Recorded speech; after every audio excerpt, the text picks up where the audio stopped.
Then Moses carefully investigated what had happened to the goat of the sin offering and discovered it had been burned up. He became angry with Eleazar and Ithamar, the remaining sons of Aaron, and asked, "Why did you not eat the sin offering in the area of the sanctuary, since it is especially holy? He gave it to you to take away the guilt of the community, to make atonement for them before Adonai. Look, its blood wasn't brought into the sanctuary. You should have eaten it there in the sanctuary as I ordered." Aaron answered Moses, "Even though they offered their sin offering and burnt offerings today, things like these have happened to me. If I had eaten the sin offering today, would it have pleased Adonai?" On hearing this reply, Moses was satisfied. Leviticus 10:16 through 20.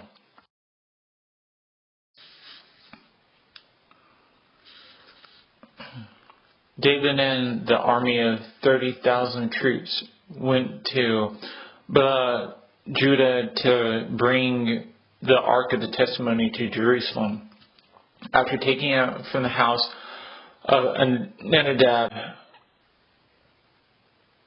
on the hill, they put the ark on a new cart driven by Uzzah, the son of Abinadab. His brother Achiel walked in front of the ark. David and the whole house of Israel celebrated in the presence of Adonai with all kinds of musical instruments made of cypress wood, including lyres, lutes, tambourines, rattles, and cymbals.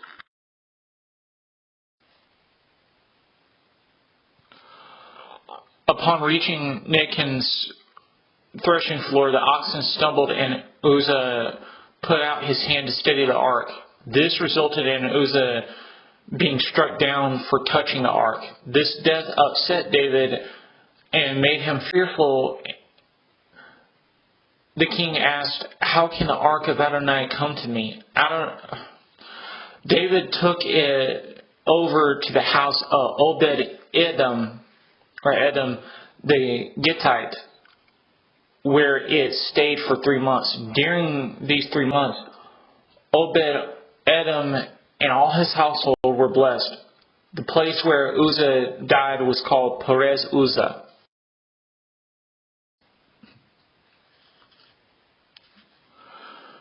David took the ark from the house of Obed Edom into the city of David. He had 4 Levites carry the ark to the tent that he had pitched outside of Jerusalem. When they had gone only 6 paces, David slaughtered an ox and a fattened sheep.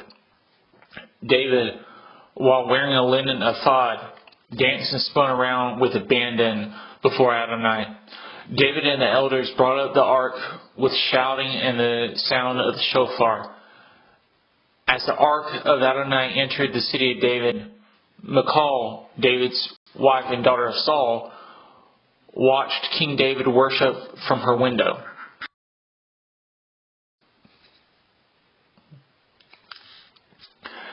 They brought the ark in and put it in the place inside the tent that David had set up for it. David offered burnt offerings and peace offerings before Adonai. When David had finished offering the burnt offering and peace offerings, he blessed the people in the name of Adonai Tzavot. Then he distributed to all the people of Israel, to everyone there, both men and women, a loaf of bread, a portion of meat, and a raisin cake, after which the people all left for their homes.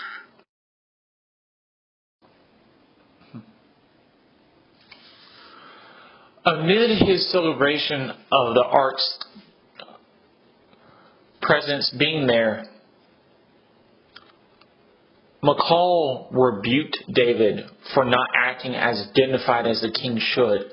She was used to how dignified her father had become during worship, where he never acted like this in her lifetime.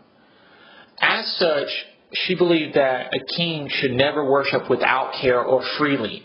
This rebuke resulted in her being barren for the rest of her life.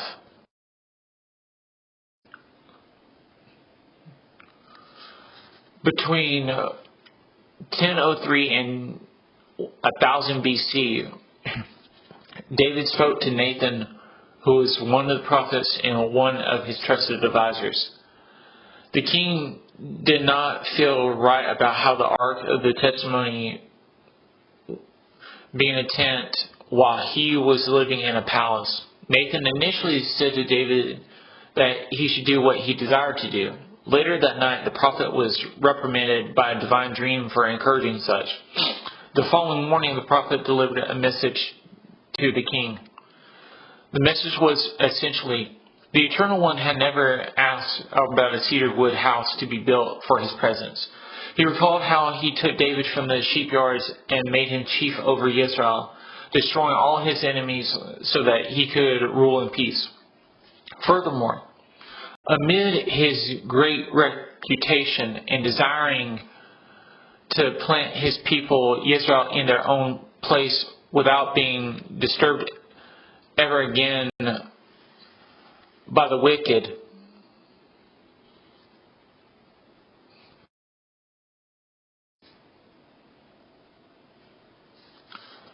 however, the Eternal One agreed to allow David to plan for a cedar wood house to be built. However, he would not be the one to build the house. Instead, a son would build it.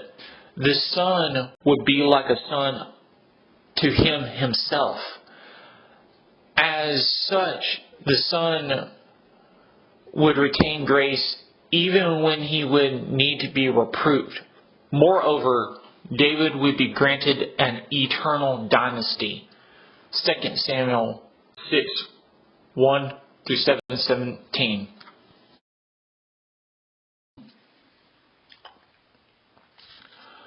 But there was a man named Hananiah who, with his wife Sefira, stole some property, and with his wife's knowledge withheld some of the proceeds for himself, although he did bring the rest to the emissaries. Then Kepha said, "Why has the adversary so filled your heart that you lie to the royal Kodesh and keep back some of the money you received from the land? Before you sold it, the property was yours, and after you sold it, the money was yours to use as you please. So what made you decide to do such a thing? You have lied not to human beings, but to Adonai."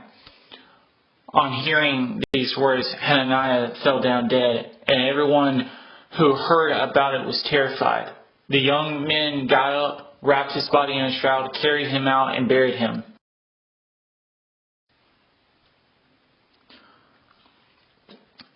Some 3 hours later, his wife came in, unaware of what had happened. Kepha challenged her, "Tell me, is it true that you sold the land for such and such a price?" "Yes," she answered, "that is what we were paid for it." But Kepha came back at her, "Then why did you people plot to test the Spirit of the Lord? Listen, the men who buried your husband are at the door. They will carry you out too." Instantly she collapsed at his feet and died. The young men entered, found her there dead, carried her out, and buried her beside her husband. As a result of this, great fear came over the whole Messianic community, and indeed over everyone who heard about it. Acts 5, 1 through 11.